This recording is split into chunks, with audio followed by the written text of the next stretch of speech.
my pleasure to welcome you to the Clark Howard Show, where our mission is to serve you and empower you to make better financial decisions in your life. You know, sometimes something great can come out of a terrible situation. And I'd say that's true with entrepreneurship, which is such a passion of mine. So many people right now are starting their own businesses in what some people may consider a risky environment, but actually is a great time. And I'm going to tell you why this is so much something you should think about. And where are the places in America where great to start a business, where not so great? We'll talk about that. And later, I'll tell you something I don't love at all. The exploitation of the brave men and women who serve in our U.S. military to keep us free and to protect our country. Over and over again, there are really sleazy, disgusting people and organizations that rip off our military personnel. And I want you to have a heads up to make sure, particularly those young recruits, those young soldiers, sailors, Marines, and airmen, that they know. I guess you don't say airmen anymore. There must be some other term for enlisted Air Force personnel. Anyway, that you give them a heads up so they don't get taken. So let's talk about what I think is such a positive. People are opening businesses like crazy now. And this is awesome. It's so much easier than it used to be to either do something on the side that may eventually replace what you're doing working for some company, and then you're your own boss, or you may just keep doing work on the side. The formation of new businesses is way up by most measures, somewhere like 25% over historical numbers. And people would love to have their own business. They'd love to do that. There's nothing like being in control of your own fate, your own destiny. I am a lifelong entrepreneur. So obviously I have a bias this way. So much I believe in what we can do for ourselves. One of the things that is a secret sauce of this great nation. We have so much doubt right now about America and our country right now. But don't forget the advantages we have with our resources, our vast size, our overall national wealth. But then our greatest wealth is within us. The people of this country who can go out with an idea and guts and start something and ultimately make money for themselves if they succeed and improve the world with the product or service, the invention, whatever it is that they have made happen. It's why America remains the place that people so badly want to get into. And so for you, as a potential entrepreneur, know that there are so many conditions favorable to you starting your own place. But I wanted to share with you in a detailed thing that was a deep dive research by CNBC. Where are the best places in America for you to go out and start that business? Because the economic conditions, the circumstances overall are so favorable, and everybody can come up with best criteria. There are a number of factors that CNBC used, but the number one they found in the United States by their criteria, the state of North Carolina, followed by, North Carolina on the Atlantic Ocean, complete opposite extreme. Second, Washington State, bordering on the Pacific. Third, Virginia. Virginia and North Carolina border each other. Colorado, which people may wonder right now because cost of living in the Denver metro area now spreading to Colorado Springs, cost of living is getting out of control. Boulder as well. This was no surprise. Texas, 5th place. Tennessee, 6th. Nebraska, 7th. The Texas is the one that people wouldn't be surprised about with the population moving in. Utah, one of the fastest growing states in the country. Minnesota and Georgia. So think about this. The geographic dispersion? Christa, English major. Dispersion? Mm-hmm. I think that's right. Whatever it is. Dispersion. They're all over the place, except none of the places in the Northeast made the list at best. So what are the worst places to do business in the country? Again, you'll hear these are all over the place. Mississippi, worst place to do business by the criteria that they use. Alaska, 2nd worst. Louisiana, 3rd worst. New Mexico, 4th worst. Hawaii, 5th worst. I'll take my chances with Hawaii. Hawaii, yeah. Hawaii is an expensive, difficult place to do business.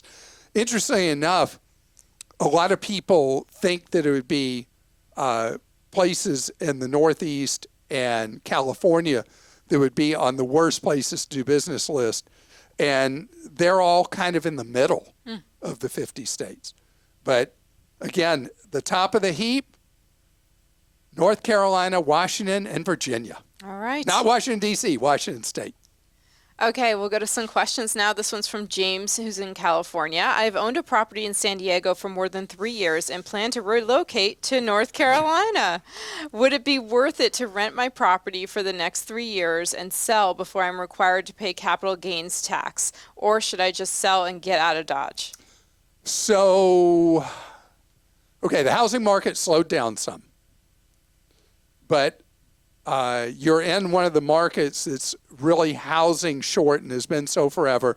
The values in coastal California, San Diego up the coast, are still so very high. I'd test the waters. If you can get a great price for your home now in the San Diego metro area, I'd get out of Dodge. I'd take your money and I'd run. Just my opinion. And if you do put it on the market and because of the higher mortgage rates and people's worries about the economy, the house sits, then you've got your answer. But I would try to market it first, and then and only then would I sell. And think about this. I'm going to have to fix things up, maybe do a little paint, do things, getting it ready to put for sale. Those things will also help you if later you're like, I throw up my hands, I'm going to rent it. You have already done the things getting ready for your prospective tenant. This is from Claudia in Connecticut. I have a question about our HSA.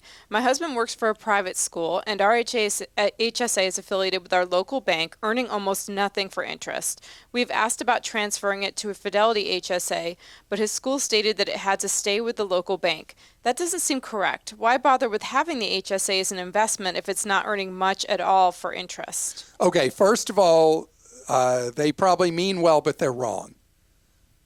You are able to move money, what's known as a trustee-to-trustee transfer, and you don't have to have your HSA at the terrible bank that the private school picked. And they probably don't even know about how you could have a good HSA instead of a crummy one at a bank. So once a year, you can do this transfer, and you mentioned Fidelity HSA, great one. Contact Fidelity. They'll help you with the trustee-to-trustee transfer of the money from the crummy bank to Fidelity. Okay, here's the thing. There are two different ways people use HSAs. If you're in a position to afford it, you turn it into the best tax-free account we're offered in the United States, bar none, where you take the money you're able to put into the HSA account, the health savings account, and you let it grow over the decades, not using it to pay current medical bills at all. And then in retirement, it's unreal because you get a tax advantage up front putting money in an HSA. It grows tax-free, and then you spend it tax-free, which makes it better than a Roth IRA, better than a traditional IRA. It's the best of each, all in one account. On the other hand, if somebody truly needs the HSA money to pay current medical bills, you can't afford to invest like you would be doing in the Fidelity HSA. In that case, you leave it with the crummy bank HSA because it's just a holding pen to pay current bills. So remember, once a year, you can transfer a pile of that money over. And this is from Diane in Georgia. Is it true that you can pay off your mortgage faster if you send the monthly payment in 2 payments each month? Also, I pay extra principal each month. Should that be sent in 2 times? Diane, okay, so what you're talking about works with credit cards. Paying your credit cards, if you're running a balance on cards, paying them twice a month instead of once a month will save you a substantial amount of money over time. You'll save even more if you pay them every 2 weeks, every 14 days, instead of twice a month. And that's all about the fact that you end up with basically a whole extra month's payment over the course of a year doing that. And it's because interest on credit cards is figured daily. Mortgages in the United States, and maybe only in the United States, that interest is calculated on a monthly basis. So you're not getting any advantage by paying in 2 cycles in a month. But you are getting significant advantage from paying extra principal. So pay once a month, pay the extra principal when you send in that payment, and that will have a meaningful benefit for shortening the length of your mortgage. And up next, I got to talk about the military ripoff problem. You don't know how much it upsets me when lowlifes rip off the men and women of our U.S. military. Having had the great privilege to serve as a member of my state guard for almost 21 years now, going to annual training at U.S. military posts, bases, and going to training sessions on U.S. military posts and bases, something that civilians who don't have military personnel who serve in their family just aren't aware. There's a whole separate world at military bases outside the gates. Military personnel, if they deploy overseas to defend our freedom in a war zone, they face danger everywhere they turn.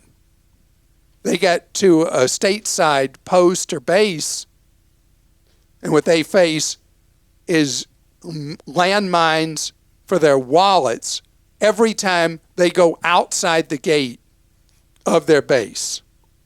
Rip off car dealers, rip off lenders, rip off everything outside the base.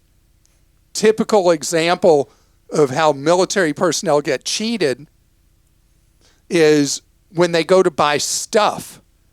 And there's all kinds of places that sell things to young military personnel that they sell at very inflated prices with extremely high financing. Think of jewelry or anything else like that. Anything a young military person might want to buy.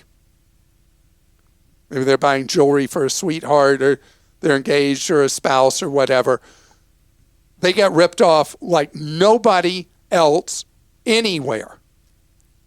And because of the way people in the military can sign papers that allow a direct taking of their paycheck that they're given by the military, what often is called an allotment, there's zero risk for these ultra-high rip-off loans. Military personnel, when they go to buy a vehicle, get ripped off like no one else in the country. It is a national scandal how military personnel get ripped off even when they're trying to invest money with rip-off investment groups that charge massive commissions and fees. It's just absolutely awful. And what I want you to know, if you have a family member or friend serving, if you know someone who's a young recruit, particularly these people prey on enlisted personnel, who had the courage, the patriotism to put their lives on the line if needed, so you and I can live in this great land in freedom. There are all these people ripping them off. Here's what I want you to do.